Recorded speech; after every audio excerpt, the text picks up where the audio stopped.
नमस्कार बच्चों, कैसे हैं सब। उम्मीद है सब ठीक होगी और घर पे बैठ के पढ़ाई होगी। बच्चों अभी तक हमने क्वेश्चन नंबर फर्स्ट के 5 पार्ट कंप्लीट कर लिए थे। ये क्वेश्चन नंबर फर्स्ट का आखिरी पार्ट है जिसको हम समझते हैं। चलिए सबसे पहले फर्स्ट वाले नंबर का मल्टीप्लाई लास्ट वाले नंबर के साथ। तो 4 3 जा 12, क्या किया 12 आया। 12 को हमें ऐसे दो टुकड़ों में तोड़ना है जिसको प्लस करें या माइनस करें तो माइनस का 1 आए और मल्टीप्लाई करें तो 12 आए। चलिए तो इसको हम करते हैं 3 4 जा 12 और 4 बन जा 4। अगर 3 में से 4 को माइनस कर देंगे तो माइनस का 1 बचेगा, बीच का नंबर आ गया। और 3 इंटू 4 कर देंगे तो ये 12। तो जब हम फर्स्ट का लास्ट वाले नंबर से मल्टीप्लाई करते हैं, जो नंबर आता है उसको हम फैक्टर करेंगे 2, और दोनों फैक्टर को प्लस माइनस करने पर बीच का संख्या बनना चाहिए और मल्टीप्लाई करने पर उसी फैक्टर को लास्ट वाला नंबर बनना चाहिए। तो नंबर को यहाँ सेंटर पे लिखेंगे। तो यहाँ लिख रहे हैं 3x स्क्वायर, चेंज नहीं होगा। यहाँ प्लस का 3x माइनस का 4x और माइनस के 4 इक्वल्स टू 0। इसके बाद इसमें से और इसमें से हम कॉमन ले लेते हैं। तो दोनों में 3 आ रहा है और दोनों के साथ x आ रहा है, x कॉमन ले लिया। इसके डबल x में से सिंगल x हमने कॉमन ले लिया होगा तो यहाँ x बचा। 3x पूरा ही कॉमन आ गया तो फिर प्लस का यहाँ बन। यहाँ माइनस दोनों साइड है, माइनस कॉमन लेंगे, दोनों तरफ 4 है, 4 कॉमन ले लो। यहाँ से x बचेगा, यहाँ का पूरा 4 जब कॉमन आ जाएगा तो प्लस का 1 बचेगा equals to 0। x plus 1 bracket में से एक बार लिखेंगे और ब्रैकेट के बाहर वाले नंबर को एक बार इक्वल्स टू 0।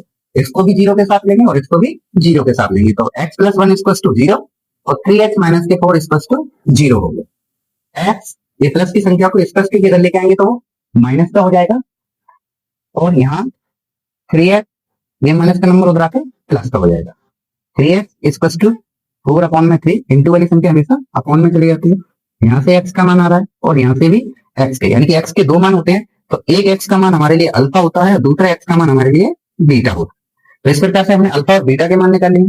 उसके बाद यहाँ लिखते हैं अपन ऑन जनरल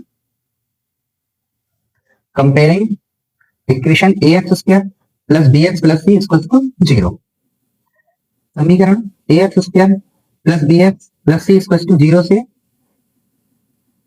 तुलना करनी। इसके बाद हम इस क्वेश्चन को लिख देंगे 3x स्क्वायर माइनस के x माइनस के 4 इक्वल्स टू 0। तो स्क्वायर के साथ जो रहेगा वो a का मान होगा, आ गया वो 3 होगा, b का जो मान होगा वो माइनस के 1 होगा और c का जो मान होगा वो माइनस के 4 होगा। इसके बाद हम सम ऑफ जीरोस लिखते हैं, जो अल्फा प्लस बीटा माइनस के b अपॉन a होता है। हिंदी में इसको शून्य अंकों का योगफल लिखते हैं, शून्य अंकों का योगफल। अल्फा का मान माइनस का 1 है, बीटा का मान 4/3 है, माइनस b का मान माइनस के 1 और a का मान 3 है। इसके फॉर्म में कुछ नहीं है, 1 ले लेंगे, 1 और 3 का एलसीएम लेंगे तो 3 आएगा। क्रॉस मल्टीप्लाई कर लो, 3 बन जा 3, 4 बन जा 4, माइनस माइनस प्लस, यानी कि 1 अपॉन में 3 होगी। 4 में से 3 आएगा 1, 1/3, यहाँ पर भी 1/3। दोनों तरफ नंबर जब सेम आते हैं तो वेरीफाइड हो जाता है। इसके बाद हमें निकालना है product of zeros, product of zeros alpha into beta c/d, शून्य अंकों का गुणनफल। अल्फा का मान माइनस के 1 है, बीटा का मान 4/3 है, सी का मान माइनस के 4 है, ए का मान 3 है।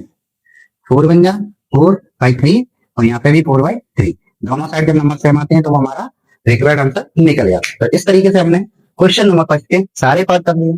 एकदम सिंपल एक्सरसाइज है, आपको घर पर 1 से 2 बार इसका रिवीजन करना है। आपको भी क्वेश्चन बहुत सरल लगने लगेंगे। अगर आपको वीडियो समझ में आता है तो वीडियो को लाइक शेयर कमेंट जरूर किया करें। आपका एक कमेंट, एक शेयर और एक लाइक हमारे लिए मोटिवेशनल का काम करता है। मिलते हैं अगले क्वेश्चन में।